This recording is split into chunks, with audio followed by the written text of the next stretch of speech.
quando você falou a respeito de taxa de natalidade. E eu lembrei muito, hoje em dia eu acho que não se fala mais, eu lembro uma época que falava muito sobre Portugal, especificamente a Europa num todo, que estava envelhecendo e não tinha pessoas novas. Como que seria o futuro do Brasil nesse contexto? E aí eu acho que já emendando uma outra pergunta, todo mundo em algum momento da vida vai ser um paciente paliativo? Porque igual você falou, ainda não tem. Tem essa possibilidade? Não.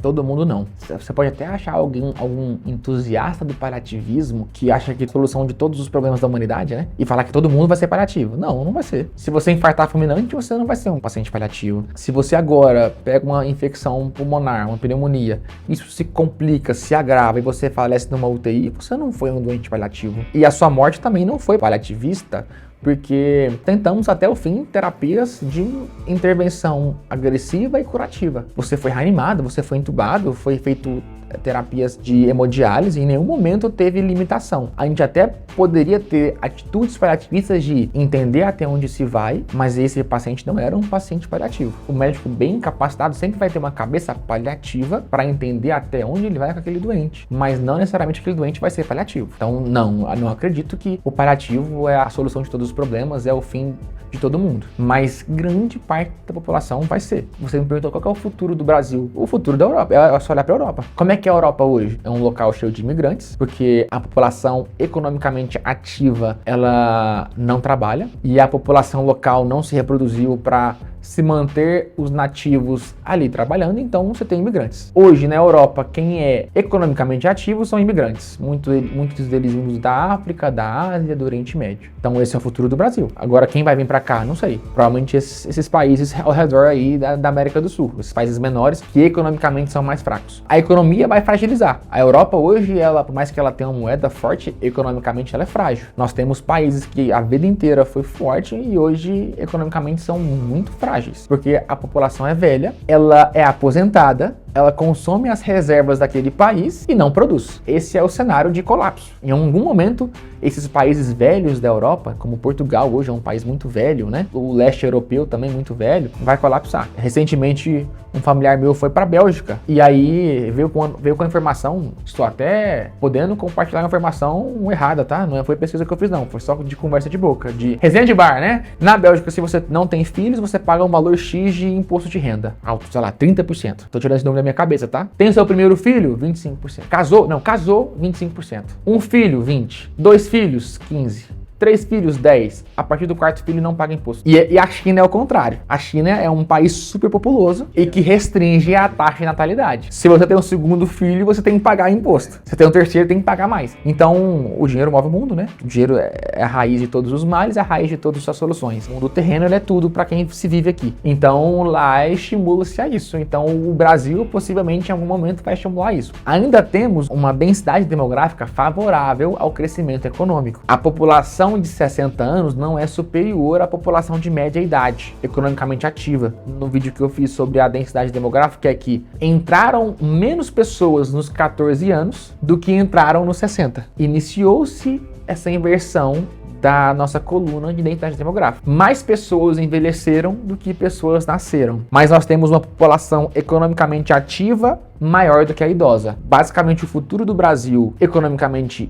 se isso seguir, é colapsar, até porque nós temos uma previdência social que economicamente não é sustentável. E do meu ponto de vista médico, eu vou ficar rico, né? Espero ficar rico. Quanto mais velhos, mais doenças crônicas, mais doentes que vão precisar de assistência de cuidados paliativos. Os geriatras também vão ficar milionários. Já são, né? O hospital seria o futuro asilo? Cara, se nós não trabalharmos um modelo de assistência que tem um local para receber esses doentes, o hospital vai ser o próximo asilo. Porque pensa, uma população velha com doenças graves, essas doenças têm crises, elas descompensam, e você não tem assistência paliativista. Esse doente vai bater no pronto-socorro e vai para uma UTI. E vai ficar ali 1, 2, 3 meses até ele morrer. Então a solução é algo que foi criado em 1967 por uma mulher chamada Cicely Saunders. Quem que é Cicely Saunders? Ela é a fundadora do cuidados paliativos. Eu posso até aqui de cabeça errar, não vou errar não que eu vou pesquisar, vou pegar aqui certinho. Cicely Saunders, britânica, do Reino Unido, que ela foi assistente social, enfermeira e médica. E é uma história bonita de amor, né? Quem gosta de romance de novela, ela se apaixonou por uma pessoa que tinha uma doença terminal, que ficou jogada ali. Eu não vou contar muitos detalhes, até para não inferir em equívoco. E ela se compadeceu daquele ser humano, que o nome dele é David Tasman. Ela se apaixonou por ele tinha uma doença, não me lembro se era câncer agora, depois fica em minha falha para você. E ela se apaixonou por ele e foi cuidar dele. E aí ela foi se especializando e aí ela começou a ver o tanto de perfil de doentes que tinham doenças graves, que estavam em estágios terminais e que elas ficavam jogadas, ou em casa, ou ficavam no hospital sofrendo como se fosse um asilo. E ela criou um mecanismo de assistência que chama hospice, que é uma unidade de média permanência. Então é o doente que vai permanecer ali naquela região, naquela unidade, de 3 a 6 meses no máximo. Então é um doente que já está na sua fase terminal de doença, um prognóstico próximo de semanas a meses, tem controle difícil de sintomas em casa e não tem o porquê ele ir para o hospital, porque lá ele deveria ser um local apenas para tentativas de tratamento curativo, ou não tem um núcleo social que o acolha. E ele vai para essa casa, que não é uma casa de apoio, não é um lugar para ele ficar hospedado, um local de assistência de saúde de média permanência. Então hoje eu penso como uma saída para esse futuro sombrio, né? Os hóspices. Então eu crio uma unidade de média permanência, eu rastreio os doentes que têm doenças graves e que vão evoluir para a terminalidade. Quando eles começam a descompensar e entrar nesse perfil de terminalidade, ao invés deles lotarem os prontos-socorros e lotarem as UTIs para não virarem, as UTIs virarem o asilo deles, até porque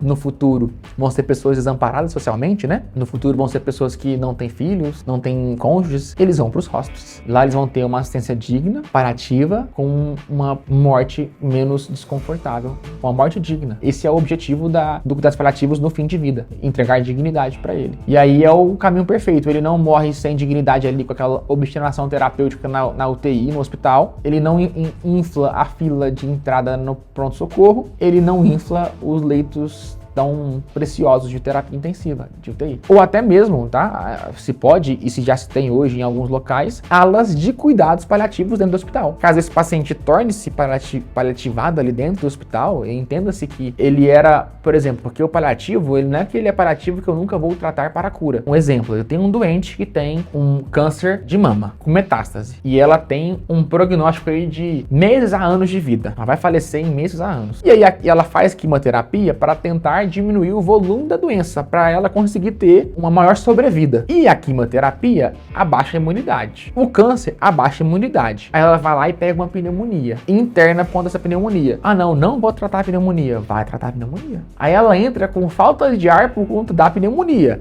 A falta de ar dela não é por conta do câncer, é por conta da pneumonia. E eu tenho possibilidade de tratar a pneumonia. E ela é uma paciente que é funcional. Ela dorme e acorda sozinha, ela mora sozinha, ela faz comida, ela é funcionalmente ativa, ou seja, ela tem status performance. E ela é para morrer da doença dela daqui a 1 ano, não agora. Eu vou entubar ela, vou dar antibiótico, se o rim dela parar, eu vou colocar na hemodiálise, ela vai melhorar e vai voltar para casa, né? No cenário ideal. Vamos supor que nesse contexto, ela piore tanto e não consiga recuperar. Aí eu tenho uma paciente com uma doença grave, que já vai tirar a vida dela num próximo futuro, com complicações já com limitada intervenção de cura. Tô no último antibiótico que tem, entubado e não melhora, já não consegue mais fazer hemodiálise porque a pressão tá muito baixa. Vamos tirar ela da UTI e colocar ela num leito de cuidados paliativos, onde eu vou manter o antibiótico, porque ainda tem chance de melhorar, mas eu vou entender que eu não vou mais intensificar os meus cuidados caso ela piore. Porque todo mundo necessita de cuidados. Outro é que a gente pode diferir, os médicos fazem muito isso. Ela é paliativo, não vamos mais investir nela. Não existe isso. Eu invisto em todo mundo. Todo mundo que está sobre a nossa assistência médica tem que ser investido, mas o investimento ele é proporcional. Quando você vai investir na bolsa de valores, se você vai investir numa ação que tem alto risco, você vai colocar seu dinheiro inteiro lá nela? Não, mas você vai investir.